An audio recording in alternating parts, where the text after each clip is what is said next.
How to create a still in DaVinci Resolve. First of all, open DaVinci Resolve and drag your desired footage into the timeline where you want to grab a still image. Make sure the video is fully loaded and positioned correctly in the timeline before proceeding. Now, head over to the Color tab at the bottom of the interface. This is the section where all your color grading and still capturing tasks takes place, so it's important to be in this workspace. Once you are on the color page, take your time to locate the exact frame you want to save as a still. You can either move the playhead manually or use the arrow keys for more precision while choosing the frame. Next, ensure that the correct clip is selected in the timeline. If you have accidentally clicked on a different clip, they still might not capture the right frame.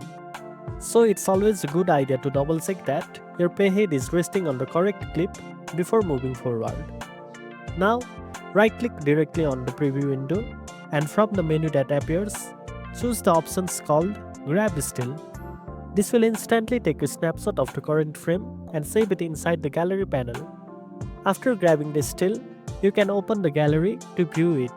If the gallery is not already visible, simply click the gallery button at the top left corner to reveal it. From here, you can use the still as a visual reference or for comparing looks across different clips during your color grading process. And that's it. Now you know how to create a still in DaVinci Resolve. If you found this video helpful, don't forget to like, share and subscribe for more tech tips. Thanks for watching and I'll see you in the next one.